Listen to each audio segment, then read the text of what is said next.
আসসালামু আলাইকুম। Real village cooking চ্যানেলে সবাইকে ওয়েলকাম জানাচ্ছি। আজকে আমি চায়ের সঙ্গে একটা স্ন্যাক্স রেসিপি বানিয়ে দেখাবো। গমের আটা দিয়ে খুব সহজ পদ্ধতিতে বানিয়ে দেখাবো। তাহলে দেরি না করে ঝটপট এই রেসিপিটা আপনারা দেখতে থাকুন। স্কিপ না করে পুরো ভিডিওটা দেখতে হবে প্রথম থেকে শেষ পর্যন্ত। তাহলে বন্ধুরা, চলুন আজকের এই রেসিপি আপনাদের সঙ্গে শেয়ার করি। এত সুন্দর একটা চায়ের সঙ্গে এই স্ন্যাক্স রেসিপি, মাত্র ঘরে থাকা সামান্য উপকরণেই যে এত সুন্দর একটা রেসিপি বানানো যায়, না ভিডিওটা দেখলে আপনারা বিশ্বাস করতে পারবেন না। এখানে আমি প্রথমেই নিয়ে নিচ্ছি সুজি। 3 টেবিল চামচের মতো সুজি নিয়ে নিয়েছি। চিনি নিয়ে নিয়েছি এখানে 3 টেবিল চামচ।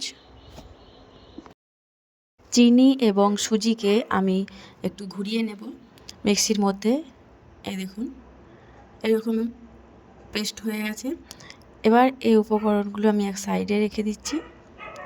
একটা বোল নিয়ে নিলাম আর এর মধ্যে আমি ঢেলে নিচ্ছি সমস্ত উপকরণ ঢেলে নিচ্ছি এর মধ্যে। এই রেসিপিটা বানানো খুবই সহজ পদ্ধতিতে, কোনো রকম ঝামেলা ছাড়াই। আর 1 বাটি পরিমাণে দিয়ে দিচ্ছি গমের আটা। আপনারা গমের আটার পরিবর্তে ময়দাও ব্যবহার করতে পারেন। সব কিছু উপকরণকে ভালোভাবে মিশিয়ে নেব। এখানে আপনারা মিষ্টিটা চেক করে নেবেন। যে যেমন মিষ্টি খেতে পছন্দ করেন সেই অনুযায়ী মিষ্টিটা দেবেন। সব কিছু উপকরণ যখন ভালোভাবে মেশানো হয়ে যাবে, সামান্য লবণ দিয়ে দিলাম আর দিয়ে দিচ্ছি এখানে ঘি। আপনারা চাইলে তেলও ব্যবহার করতে পারেন। আমি ভালোভাবে মাখিয়ে নেব। সমস্ত উপকরণকে হাত দিয়ে ভালোভাবে মেখে নিতে হবে, যেন ঘি বা তেল দিলে এর সমস্ত উপকরণের মধ্যে ভালোভাবে মিশে যায়। এতে করে আপনি যখন রেসিপিটা বানাবেন খুব সুন্দরভাবে তৈরি হবে এবং খেতেও খুবই টেস্টি হবে, মুচমুচে হবে। এইভাবে করে হাত দিয়ে ঘষে করে আমি এটাকে মাখিয়ে নেব। এক পর্যায়ে দেখবেন এরকম মুঠো করলে সহজেই মুঠো হয়ে যাবে আর ভাঙলে সহজেই ভেঙে যাবে। তখন বুঝে নিতে হবে এটা প্রায় রেডি হয়ে গেছে। আবার একটু ভালোভাবে মাখিয়ে নিলাম। এবার অল্প অল্প করে এর মধ্যে আমি দুধ মেশাবো। আমি এখানে দুধ নিয়ে নিয়েছি। পুরো দুধটা লাগবে না, সামান্য দুধ মিশিয়ে আমি দুধ জাল করে ঘন করে রেখেছিলাম। দুধ মিশিয়ে আমি এইভাবে ভালোভাবে মাখিয়ে নিচ্ছি। এই পর্যায়ে যদি নরম হয়ে যায় সেক্ষেত্রে আপনারা এখানে আটা ব্যবহার করতে পারেন কিছুটা পরিমাণে। খুব ভালোভাবে মাখাতে দেখবেন এক পর্যায়ে আমি সামান্য একটু আরও আটা দিয়ে দিলাম। আটা দিয়ে আবারও মেখে নিচ্ছি। খুব বেশি নরমও না আর শক্তও না, সেরকমভাবে একটা ডো তৈরি করতে হবে।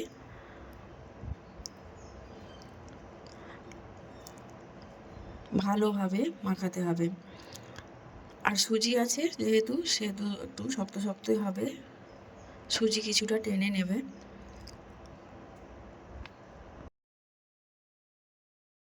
এখানে আমি একটা ডো তৈরি করে নিয়েছি। দেখুন, ডোটা ঠিক এরকম হবে, খুব বেশি নরমও না শক্তও না। এবার হাতের মধ্যে দিয়ে একটু ঘুরিয়ে নিলাম আর অল্প অল্প করে নিয়ে আমি রেসিপিটা বানিয়ে নেব। চায়ের সঙ্গে এইভাবে বিস্কুট বা স্ন্যাক্স রেসিপি বানিয়ে নিতে পারবেন। হাতের মধ্যে গোল করে নিয়ে একটু চাপ দিয়ে দেব। এইভাবে করে একটু শেপ করে নেব। ভালোভাবে সাইজ করে নিতে হবে এইভাবে করে চাপ দিয়ে। এবার এখানে আমি একটা চামচ নেব। চামচের সাহায্যে আমি একটু ডিজাইন করে দেবো। আপনারা যে কোনো ডিজাইন বানাতে পারেন, আপনাদের পছন্দ অনুযায়ী যে কোনো শেপে করে নিতে পারেন। আমি এইভাবে করে একটু ডিজাইন করে নিচ্ছি, এতে করে দেখতে সুন্দর লাগবে আর বাচ্চাদের আকর্ষণ থাকবে এবং খেতেও ভালো লাগবে। এই দেখুন, ঠিক এরকম করে আমি বানিয়ে নিচ্ছি। কত সুন্দর লাগছে দেখতে। ঠিক একইভাবে আমি বাকি যে কটা আছে সব কটা বানিয়ে নেব। আপনাদের সুবিধার জন্য আবারও আরেকটা বানিয়ে দেখাচ্ছি। হাতের মধ্যে গোল করে নিয়ে হালকা করে একটু চাপ দিয়ে গোল করে নিচ্ছি এইভাবে করে। এবার চামচের সাহায্যে আবারও আমি ডিজাইন দেখিয়ে দিচ্ছি, এইভাবে করে ডিজাইন করে নেব। খুবই সহজ একটা রেসিপি। আমার চ্যানেলে যত রেসিপি আছে খুবই সহজ এবং সিম্পলভাবে দেখানো হয়েছে, আপনারা দেখতে পারেন এবং ট্রাই করতে পারেন। এই দেখুন আবারও একটা ডিজাইন হয়ে গেল। ঠিক একই পদ্ধতিতে বাকি যে কটা আছে আমি সব কটা বানিয়ে নেব। এইভাবে করেই বাকি সব কটা আমি এখানে বানিয়ে নিয়েছি। দেখুন দেখেই বুঝতে পারছেন, আর একটা প্লেটের মধ্যে নিয়ে নিয়েছি। কতটা সুন্দর লাগছে দেখুন দেখতে। এবার এগুলোকে আমি ফ্রাই করে নেব। আপনারা এইভাবেও রেখে দিতে পারেন, 2 দিন 3 দিন পর পর আপনারা ফ্রাই করে খেতে পারবেন গরম গরম। এবারে আমি নিয়ে নিয়েছি এখানে ভেজিটেবিল অয়েল। অয়েলটা যখন মিডিয়াম গরম হয়ে আসবে একে একে করে আমি এখানে দেবো আর এগুলোকে ফ্রাই করে নেব।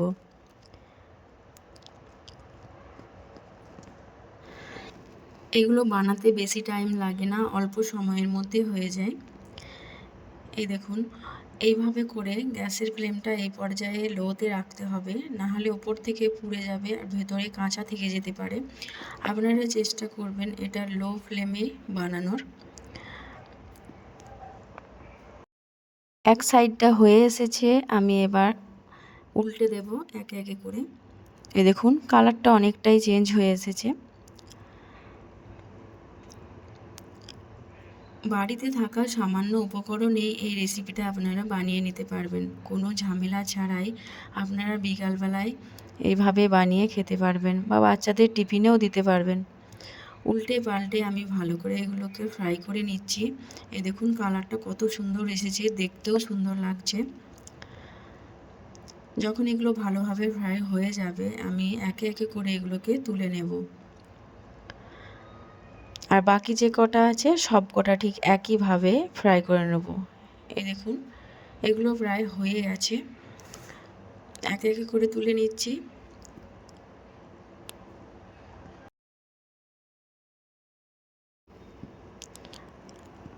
এইভাবে করে আমি সব কটা ভেজে নিচ্ছি। এই দেখুন কতটা সুন্দর লাগছে। একটা প্লেটের মধ্যে নিয়ে নিয়েছি, সব কটা একটা প্লেটের মধ্যে আমি নিয়ে নিয়েছি। আর ফ্রাই করার পর এগুলো খুবই মুচমুচে এবং ক্রিস্পি হয়ে যায়। এখন গরম অবস্থায় আছে, একটু যত ঠান্ডা হবে তত মুচমুচে হবে এবং ক্রিস্পি হবে। আর এইভাবে বানিয়ে আপনারা 1 সপ্তাহ পর্যন্ত রেখে খেতে পারবেন। এতটাই সুস্বাদু হয়, বাচ্চা থেকে বড় সকলেরই খুবই পছন্দের লাগবে। একবার খেলে বারবার খেতে ইচ্ছা করবে, প্রায়ই বানাতে থাকবেন। আর কম করে বানালে হবে না, বেশি করে বানাতে হবে। আমি আপনাদের এখানে দেখানোর জন্য অল্প করে বানিয়েছি। বন্ধুরা আমার এই রেসিপি আপনাদের কেমন লাগলো অবশ্যই কমেন্টে জানাবেন। ভালো লাগলে চ্যানেলটা সাবস্ক্রাইব করে পাশে থাকার অনুরোধ রইল। এ দেখুন কতটা সুন্দর হয়েছে। এইভাবে কিন্তু আপনারা বাড়িতে বানিয়ে নিতে পারেন।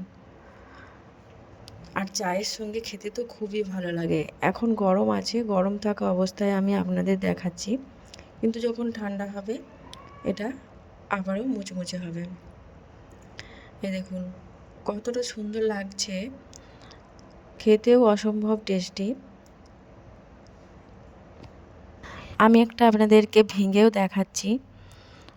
এখন গরম আছে আমি সেজন্য ভালো করে ধরতে পারছি না। এই দেখুন